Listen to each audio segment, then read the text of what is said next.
Sejarah kontroversial wanita pembunuh pertama di Amerika Serikat. Lavinia Fisher adalah seorang penjahat Amerika yang menurut legenda ia adalah wanita pembunuh berantai pertama di Amerika Serikat. Dia dan suaminya dihukum karena perampokan di jalan raya yang merupakan pelanggaran berat pada saat itu. Lavinia Fisher lahir pada tahun 1793 di Charleston, Carolina Selatan, Amerika Serikat.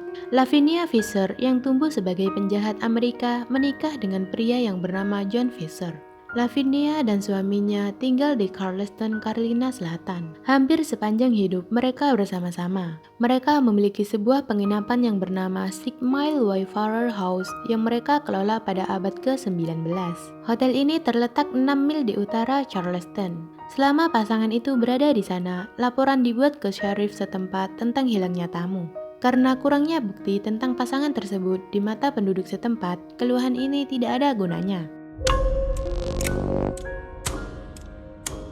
Lavinia Fisher mengundang pelancong yang sendirian ke Six Mile Wayfarer House untuk makan malam dan menanyakan pertanyaan tentang pekerjaan mereka. Lavinia mencoba mencari tahu apakah mereka punya uang. Dan setelah mengetahui bahwa tamu tersebut punya uang, Lavinia mengirim tamu tersebut ke kamar masing-masing dengan secangkir teh beracun. Begitu para pria tersebut meminum teh dan pergi tidur, suaminya akan pergi ke kamar untuk memukuli mereka hingga sekarat. Versi lain dari cerita tersebut adalah bahwa teh hanya membuat para pria tertidur selama beberapa jam. Kemudian, ketika mereka hampir tertidur, Lavinia akan menarik tuas dan tempat tidur akan roboh dan menjatuhkan korbannya ke dalam lubang. Beberapa orang percaya bahwa ada pelaku yang menunggu di dasar lubang. Banyak hal yang sebenarnya terjadi dalam dugaan pembunuhan yang dilakukan oleh John dan Lavinia Fisher telah menjadi sangat dibesar-besarkan seiring berjalannya waktu, sehingga rincian faktualnya sulit ditemukan. Namun, laporan berita kontemporer di Charleston Post dan Courier mengklaim bahwa sekelompok orang yang main hakim sendiri pergi ke lingkungan Fisher pada bulan Februari tahun 1819 untuk menghentikan aktivitas geng yang terjadi di sana.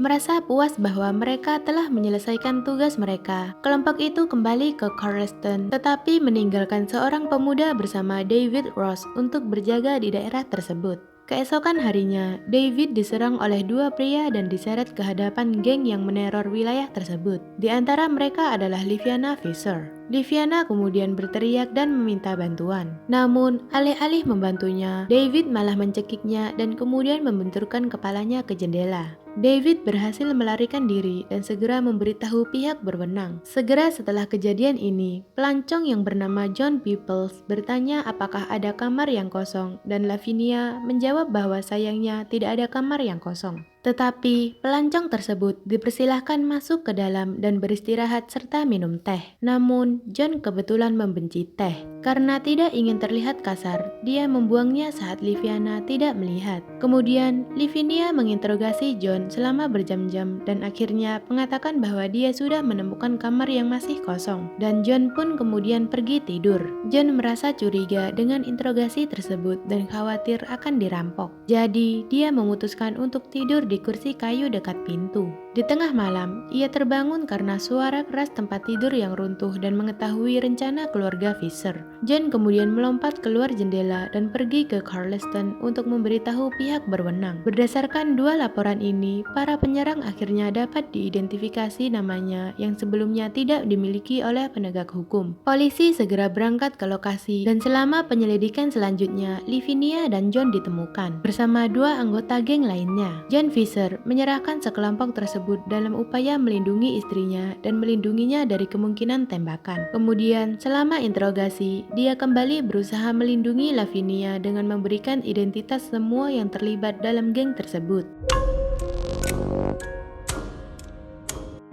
Hampir 1 tahun penuh berlalu antara waktu penangkapan dan eksekusi mereka. Dalam dakwaan pihak berwenang, para geng Fisher mengaku tidak bersalah namun diperintahkan untuk ditahan di penjara sampai persidangan yang akan berlangsung pada bulan Mei. Sementara rekan-rekan konspirator mereka dibebaskan dengan jaminan. Dalam persidangan, juri menolak pembelaan tidak bersalah dan menyatakan mereka bersalah atas perampokan di jalan raya yang merupakan pelanggaran berat. Namun, hakim mengizinkan banding dan mereka diberi penangguhan hukuman hingga sidang bulan Januari. Selama waktu ini, keluarga Fisher menyibukkan diri dengan rencana untuk melarikan diri karena mereka ditempatkan bersama di penjara Charleston, Carolina Selatan atau penjara kota tua dalam sel berukuran 6x8 yang tidak dijaga ketat.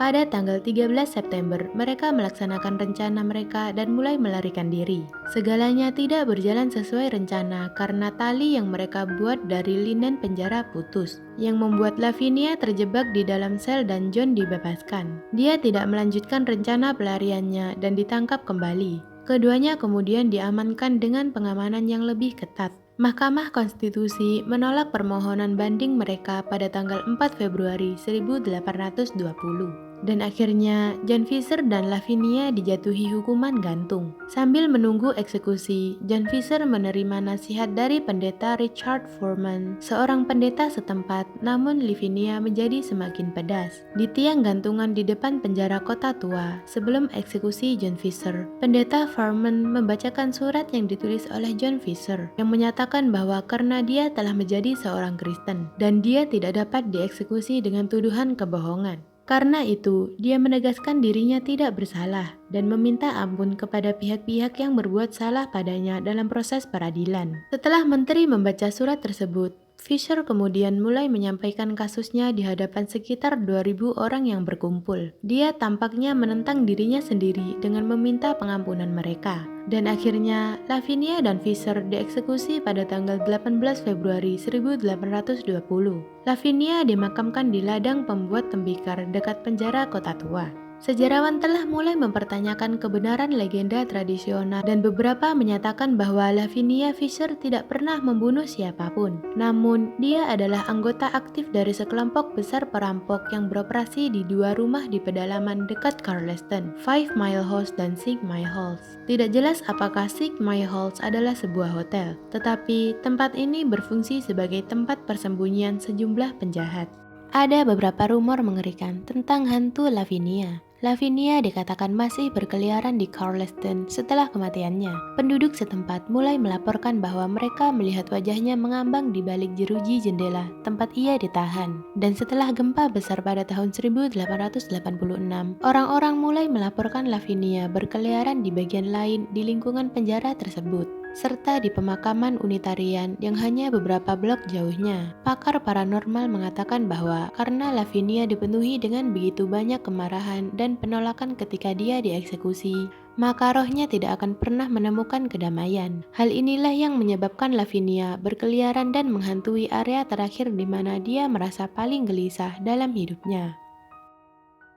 Terima kasih buat yang sudah menonton. Kalau kalian suka dengan video ini, silahkan tekan subscribe, like, dan komen ya. Dan komen di bawah pendapat kalian tentang video ini, supaya kita bisa sama-sama belajar. See you the next video.